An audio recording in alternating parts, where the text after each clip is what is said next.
Welcome to another episode of Universal Gaming. I'm your host, Paula Brandt. Today we're going to explore the card game Card Wars, based off the TV show Adventure Time. And we're going to talk to my friend Chris Johnson about his new role-play game, Terrors and Tactics. Stay tuned.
Card Wars is a fun card game based off the cartoon Adventure Time.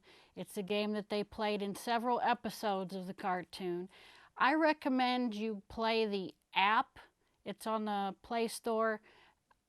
I would play that first before you play the card game. That'll give you an idea how to build decks and how to play. But we're going to do the card game today, which is pre-built decks. We're not going to go into any deck building today. It's a lot simpler to do the pre-made decks. I have with me today the Finn and Jake deck. I also have the BMO and Lady Rainicorn deck. BMO and Lady Rainicorn, one of these is Plains, the other one is Swamp. Jake is Cornfields and Finn is Blue Plains. This game is played. It's a little complicated, but like I said, I would recommend playing the app first to get an idea, and it's free download. But there's different, first let's start off with the different types of cards. There are creature cards. On your creature card in the top left, it'll say what the activation cost is. That is, you get 2 points during your turn. And if they cost 2, that would be your whole turn. If they cost 1, that would be one part of your 2 parts you can do for your turn. On the bottom left is their attack value. On the bottom right is their defense. So you'll understand that better when we get to attacking. You have that's your creature cards. There's also buildings. They have their activation cost at the top. Like I said, you get 2 actions on your turn. And there's also spells. Most of those cost 0, and they're usually a rainbow color. Like I said, there's plains, cornfields, swamps, and what was the other one? Desert. Desert. I'm here with my son Devin. We're going to play in just a moment. So when you build a deck, rainbow can go with any deck. It's a card that can go with any landscape of a deck. But those are the types of cards. It's the anything like card. In Pokemon. Right, like in Pokemon. A lot of games have that, don't they? Yes. Yeah. So we just went over the creatures and the types of cards. So on your turn, what we're going to do is we're going to take, hold on a second. When you buy a box of these, you get 2 decks. You can also buy booster packs to build decks, but we're not going to build one today. We have the Finn deck and the Jake deck. My son's going to play with the Jake deck, which is Cornfields. I'm going to play with the Blue Plains deck, which is Finn's deck. On your turn, there are 7 parts to a turn. At the beginning of your turn, you're going to untap everything, kind of like in Magic, where you tap to show that you've done something with that card. At the beginning of your turn, you're going to ready your cards and bring them back to facing the right way. Step 2 is draw a card. You're going to have your card pile and your discard pile you're going to draw. We forgot a step. Draw 5 cards off of your deck. Then we'll go back into turns. So we both draw 5 cards off the top of our deck.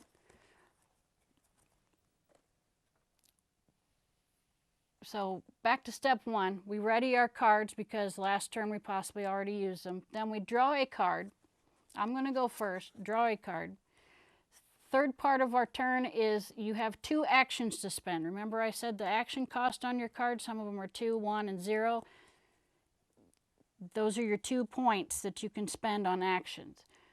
I'm going to do the building mobile home. I can't pronounce these. Your building goes on the bottom of your landscape, and each one of your landscapes has lanes. They're referred to in the rule book as lanes.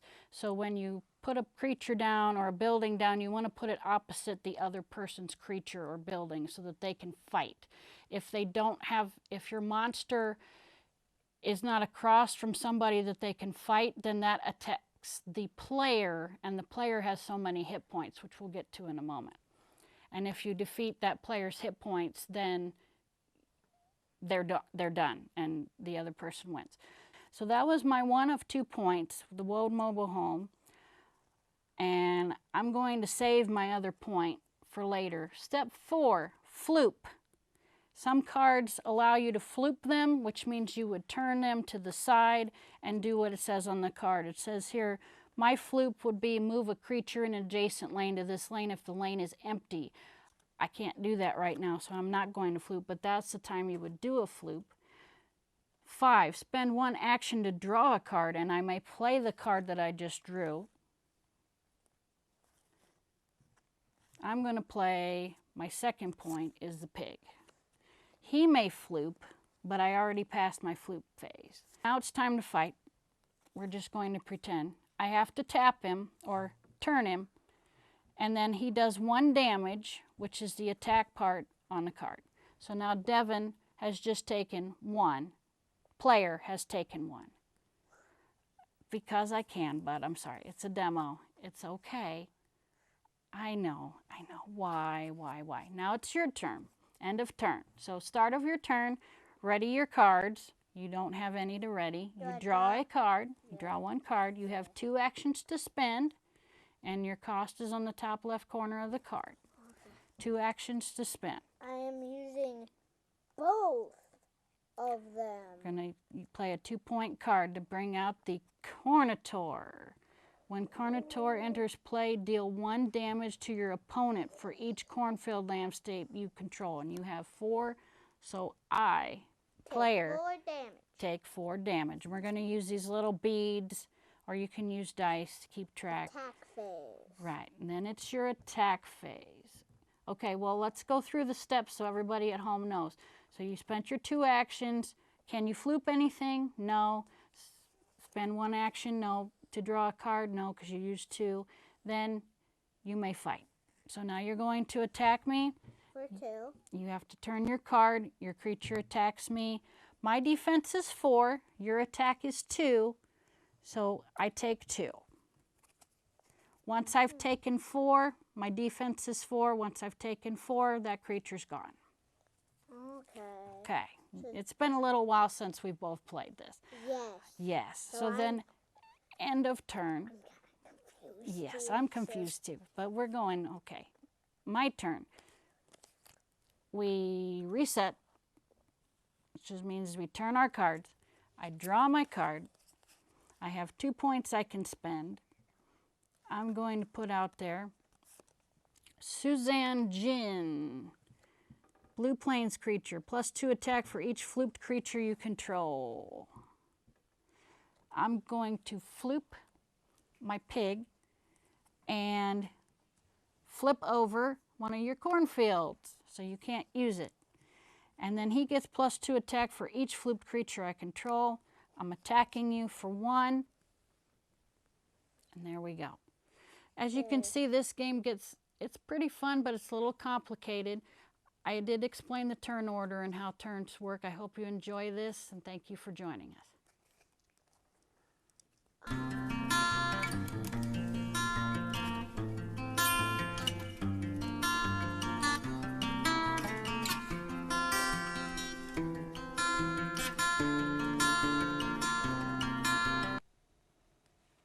Welcome back.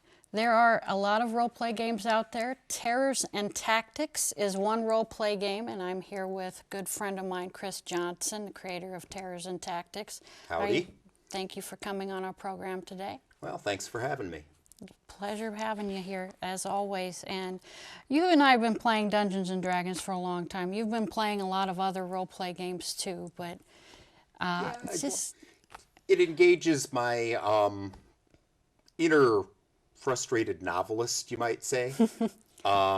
Yeah. So, yeah, I do all sorts of things with that. I'm also just artist in general. So. Yeah, I was seeing a lot of your artwork, and you use a lot of it in your Terrors and Tactics game as well. That's the plan. That's the plan. And like I've said, we've been playing role-play games for a long time now, but what made you decide to make your own game? Well, I'd always been big on house ruling on stuff, coming up with things that I thought better fit particular games, things like that. The main thing that started out though was the transition from 4th edition D&D to 5th edition. I should start with the fact that 4th edition is by far my favorite edition of D&D because it's the first time without house ruling I was ever able to explore some concepts that I always thought were just kind of basic fantasy tropes, but you were never able to do them in D&D. Like your lightly armored hero who just has his sword and his skill that before D&D always had to bulk up on heavy armor or anything like that if you were ever going to be able to survive in a fight. 4th edition was the first time with their scaling defenses that you could have a guy just in armor with a sword who's being a hero just like what you'd see on TV or in a movie or something like that, real easy. Second element of that was that you could go with the spellcaster who is able to cast their spells all day long. 3rd edition got into it a little bit with the warlock, but it had very specific character to it. Otherwise you were limited. Yeah, whereas with 4th edition, you were able to be a wizard, or you could be a cleric, or you could be what have you, and you could do magical things all the time, which is just like what you see in stories. It's not just, oh, I only cast this one thing and then I'm done with it for the day, what have you. Third one is I'm very Christian. I'm very Catholic, actually. Some of my friends call me Captain Catholic. But the whole pantheistic element of a lot of the stuff with the gods and the things like that, I've never been 100% comfortable with it, but then they've always gated the healing and the stuff you need to really support a party behind that, and that was always a thing. Whereas in 4th edition, you had the warlord, and you had the bard and the artificer, and these people who had nothing to do with the religious aspect who could fill that role in the party, and that just really spoke to me as far as, because you don't often see, especially, and this goes back to stories again, you don't generally see some priest in full plate armor with a mace mending bones and things like that in the middle of a battlefield. It's not a big part of fiction outside of D&D. Whereas the notion of the charismatic war leader who says, get up off the ground and keep fighting, you see that all the time in fiction. That's something in that movies and books. And, exactly. It's something that is worth emulating. So, in other words, 4th edition was the first edition where I really felt I could play what I wanted to play. And then 5th edition came along, and it did a whole big thing with nostalgia. They started going backwards on a number of things that I thought were really innovative. So initially I was just going to make something that was going to be fourth edition Pathfinder style, if you will. But one of the big things that struck me when I was reading about how fourth edition developed was questioning everything. That when they were developing it, they said, is this the best way to solve a problem in role playing? And so I decided, let's go take a look at fourth edition. Let's not just copy it. Let's say, why did they make the decisions they did? Was this the best decision to make?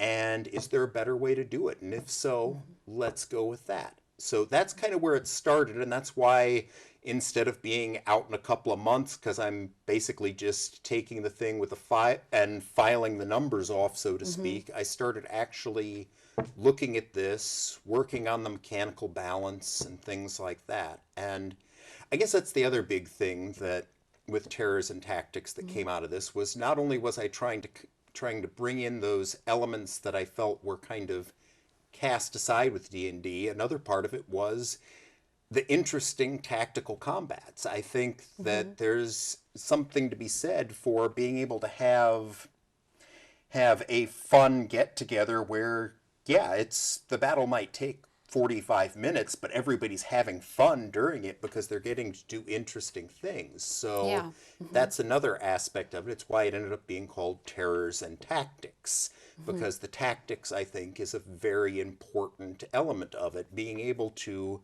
make these decisions on the fly. Now, I have options in the game where you can go super simple, where if all you want to do is say, I swing my sword at it every single turn, that's fine. If you want to go super complex, where you've got a different option that you're exploring every single turn, you can do that. Or you can find a balance in between that's designed like that. Another part of what I liked about 4th edition was every single level you got to make an interesting choice about how your character developed. You gain a level, you make a choice. And so that's something I also worked hard to incorporate into the thing so that you are making choices as your character develops. Instead of having a list to choose from, you could choose, you could Well, have not even- guidelines well, of what lists to do. Lists are important. They help you narrow things down. But there were cases in D&D, particularly with some of them, where you'd gain a level and you'd get a couple of bonuses to things. You'd get some extra hit points, and you're done. That's it. That's all Until you a get. couple more levels. Yeah, and so where's the fun in that? That I think it's much more interesting to be able to, you gain a level and, okay, I now have to make a choice. How does my character evolve? How does it change with time?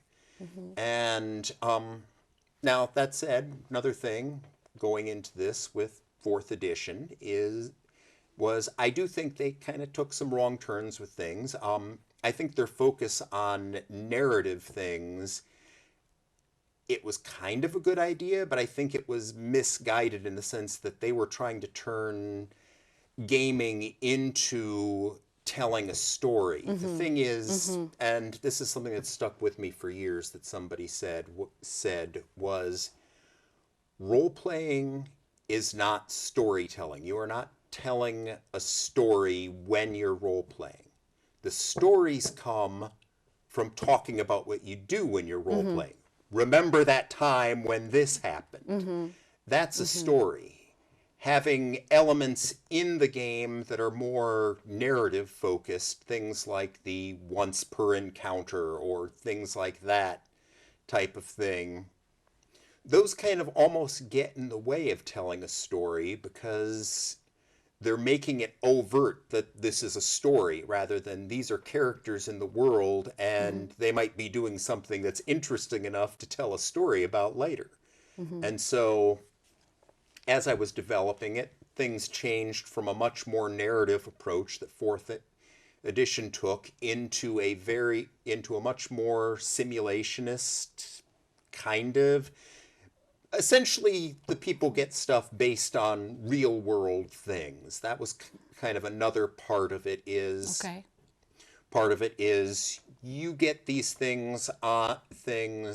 It's not just, oh, you finish an encounter, you get this back. It's no, you wait a period of time, you take a rest, you refocus on things, and you regain an ability, or you go to sleep for a period of time, you regain abilities. That it was all very much based on more things that would make sense for what a character could actually control in the world, instead of this narrative element saying it's okay to do this again. So that's kind of the thing. Now, also you said to me that you had created some new races for the game. Could you briefly describe just a few of those? Yeah.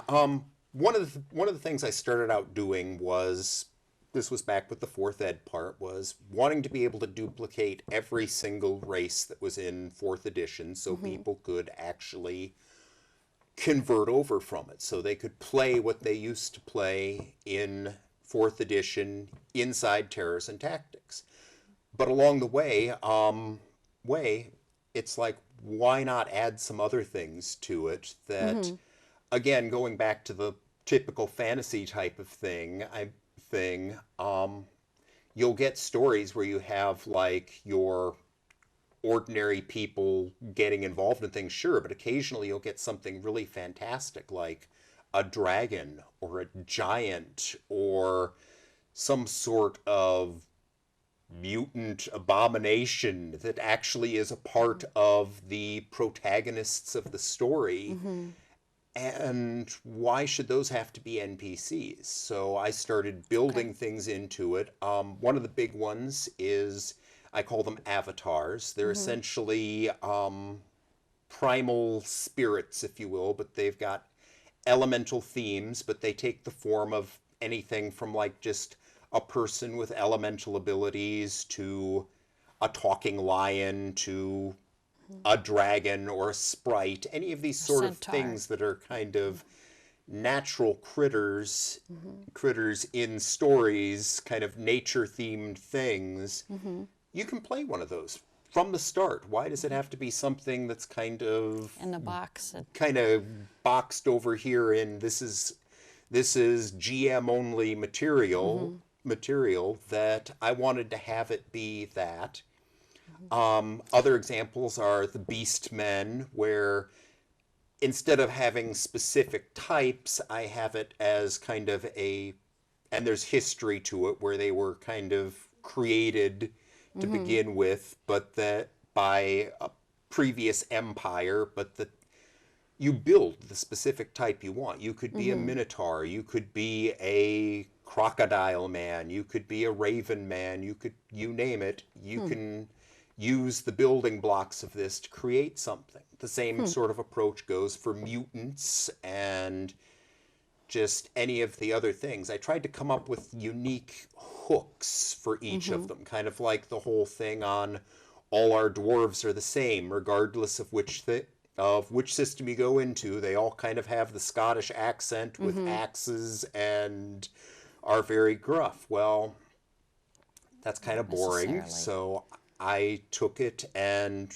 ran with the notion that they got mutated from men, but it was a very sloppy job, so parts of them start to wear out as they age, and so they kind of pick up kind of artifice, kind of like cyborgs, if you will. As they age and get older, they replace more and more parts of themselves with kind of arcane machinery. Well, that's interesting. So, I mean, those are just a few examples. And you said this is in a play testing stage right now. Yes. You'll keep in touch with us to let us know if you have any public events where we can do this and working on it. I've got several groups actually running tests right now. I would not be anywhere near as good as I am with this without the play testers' feedback, that they catch things that, I mean, I catch a lot just by rereading, but some people just come up with really interesting combinations that I hadn't even considered before, and they've found so many rules loopholes and things like that that I've been able to close, and that's one of the things that I pride myself on, is that this is a very mechanically sound game system that I'm developing, where as long as you follow just a couple of very simple guidelines, you'll have a hard time creating a character that can't be competitive. That's one of the things that I pride myself on, is that this is a very mechanically sound game system that I'm developing, where as long as you follow just a couple of very simple guidelines, you'll have a hard time creating a character that can't be competitive. Yeah. So. Well, thanks for joining us today. We'll go over character creation in another segment. You'll come back on for that. And I appreciate you joining us today. And Terrors and Tactics, it's coming soon. It's in play testing stage. We'll be right back after this.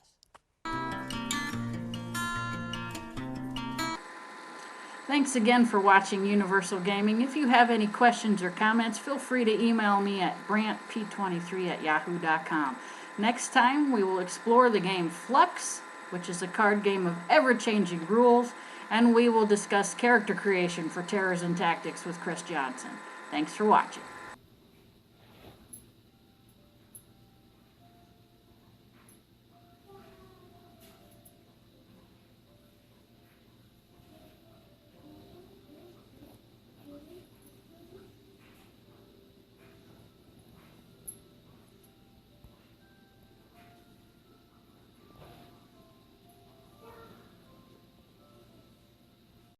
Hold on.